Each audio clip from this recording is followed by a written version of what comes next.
Shalom, selamat malam Bapak Ibu kekasih. Kita kembali lagi melakukan ibadah rumah tangga secara daring atau virtual. Walaupun kita bertemu secara daring, semoga sukacita dan damai sejahtera serta persekutuan dengan Tuhan selalu ada di dalam hati kita masing-masing dan berada di dalam keluarga kita masing-masing. Bapak Ibu kekasih dan saudara-saudari kekasih dalam Tuhan Yesus Kristus, pada malam hari ini bacaan kita terambil dari 1 Yohanes 5 ayat 4 sampai dengan 5. Penulis surat Yohanes yang pertama berisikan pesan yang ingin disampaikan kepada umatnya, kepada jemaat Tuhan, bahwa untuk mencapai hidup yang berkenan kepada Tuhan, maka umat Tuhan harus percaya kepada Tuhan Yesus Kristus yang adalah utusan Allah. Yesus rela datang ke dunia untuk menyelamatkan umat manusia. Dan kita manusia menerima anugerah yang luar biasa, yaitu anugerah keselamatan dari Tuhan Yesus. Dan sepatutnya lah dan seharusnya lah sebagai umat yang telah diselamatkan, kita harus selalu bersekutu dengan Dia. Bapak Ibu kasih, persekutuan yang dimaksud adalah persekutuan dengan Bapa dan anaknya Yesus Kristus. Penulis Yohanes 1 ini merasa perlu menyampaikan atau memberikan nasihatnya kepada jemaatnya pada saat itu, karena pada saat itu telah hadir kelompok-kelompok atau anti-Kristus serta ajaran-ajaran sesat yang mereka tanamkan di jemaat pada saat itu. Pada awalnya jemaat itu meyakini dan mempercayai bahwa Yesus Kristus adalah juru selamat. Tetapi karena ajaran-ajaran yang selalu mereka masukkan kepada jemaat-jemaat pada saat itu, mereka sudah mulai melupakan bahwa Yesus Kristus adalah juru selamat. Karena pada saat itu anti-Kristus selalu menekankan bahwa Yesus bukanlah Kristus.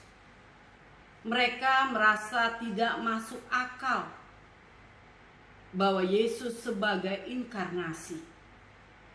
Yesus adalah anak Allah Bapa. Bagi mereka, Allah adalah begitu kudus, begitu mulia, sedangkan dunia adalah hal yang sangat buruk, sangat jahat. Tidak mungkin Yesus masuk ke dalam dunia yang begitu jahat. Kepercayaan yang keliru inilah yang ingin dirubah atau ingin ditentang oleh Yohanes. Bapak Ibu kekasih, tentunya sebagai orang percaya, kita tidak perlu takut untuk hidup di dalam dunia ini.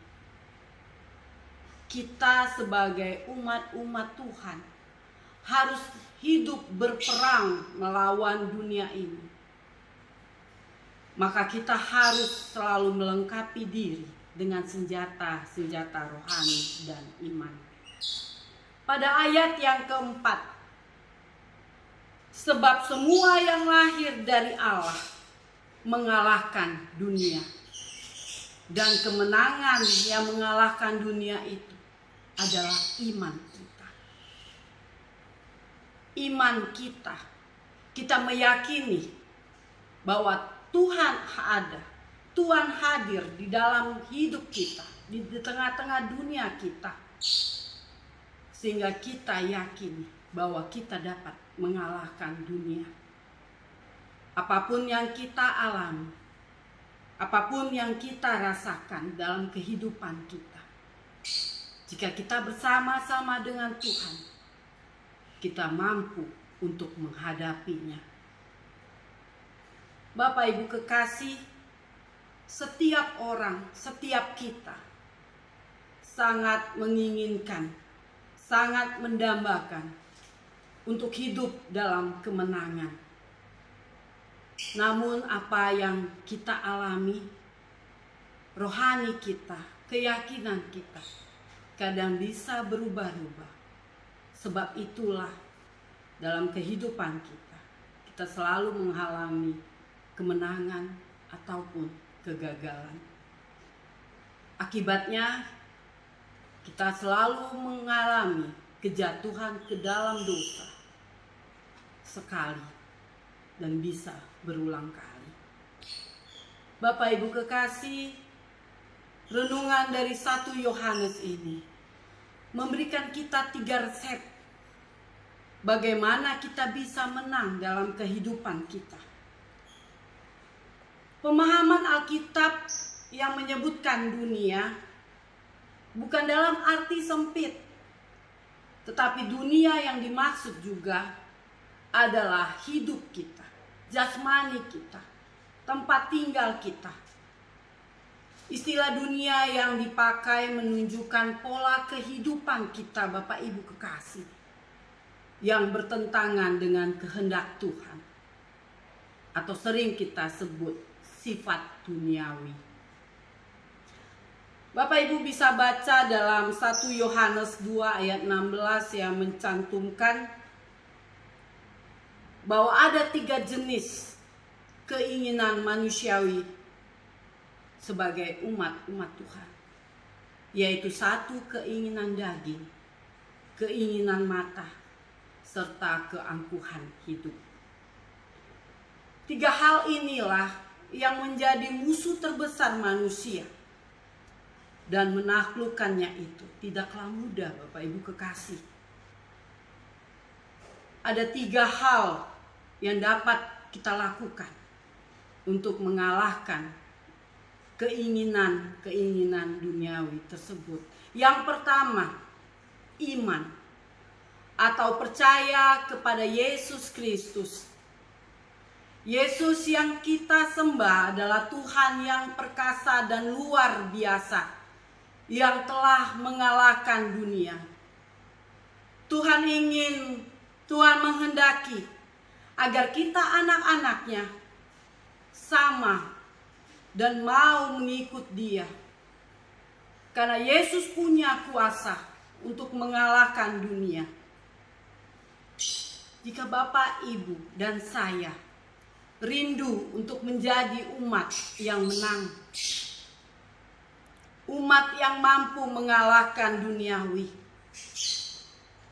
gunakanlah iman di dalam Yesus Kristus. Maka kita akan mampu mengalahkan dunia dan segala keinginan kita. Yang kedua, Bapak Ibu kekasih, lahir dari Tuhan. Artinya hidup yang diperbaharui oleh Tuhan, atau hidup yang dilahirkan kembali. Kita dapat baca di dalam Yohanes 3 ayat 7. Orang yang dilahirkan kembali bukan berarti menjadi reinkarnasi atau seperti kepercayaan saudara kita yang lain. Tetapi hidup baru dalam Tuhan, lahir baru dalam Tuhan, adalah meninggalkan segala perbuatan-perbuatan kita yang lama dan muncul dalam kehidupan kita yang baru. Segala dosa kita disucikan dan kita bertobat. Bapak Ibu kekasih, bertobat bukan berarti setelah kita bertobat kita melakukannya lagi. Tetapi kita harus berhenti untuk melakukan hal-hal yang tidak dikehendaki oleh Tuhan. Bapak Ibu kekasih, pada Yohanes 5 ayat 18 kita dapat baca, kita tahu bahwa setiap orang yang lahir dari Allah tidak berbuat dosa. Tetapi Dia yang lahir dari Allah melindunginya, dan si jahat tidak dapat menjamahnya. Yang ketiga, Bapak Ibu kekasih, melakukan perintah-perintahnya. Orang-orang yang melakukan segala perintah Tuhan adalah orang-orang yang hidup di dalam ketaatan. Seluruh aspek kehidupannya melakukan segala yang benar dan sesuai dengan firman Tuhan. Memang melakukan firman Tuhan tidaklah mudah. Tetapi saat kita meyakini, saat kita mau lahir baru, kita dapat melakukannya. Dan kita mengimani bahwa Yesus akan membantu kita dalam segala hal, dalam proses pembaharuan hidup. Tetapi sebaliknya, jika kita hanya memikirkan duniawi dan melakukan hal-hal duniawi, maka apa yang diperintahkan Tuhan itu sangat berat kita lakukan. Bapak Ibu kekasih dalam Tuhan Yesus Kristus, siapapun kita dan dimanapun kita, pasti pernah mengalami begitu banyak cobaan dan pergumulan. Ketakutan akan selalu mengintai kehidupan kita. Mungkin karena masalah ekonomi, masalah kesehatan, keluarga, pekerjaan. Sekalipun demikian, kita harus meyakini, kita harus membiarkan iman kita yang bekerja dan bertindak. Biarlah iman kita selalu menyala-nyala kepadanya, dan kita tetap mengasihi dan melayani Dia, melakukan segala perintah-perintahnya, menjauhi larangan-larangannya. Jadikanlah iman percaya kita kepada Yesus Kristus yang lahir dari Allah sebagai kekuatan dan senjata kita untuk menghadapi segala masalah dan pergumulan dalam kehidupan kita.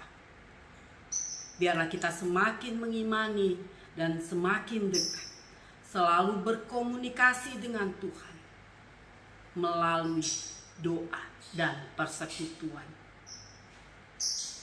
Tak kala hubungan kita semakin intim, maka kita semakin memiliki kekuatan untuk memenangkan kehidupan duniawi kita saat ini dan selamanya.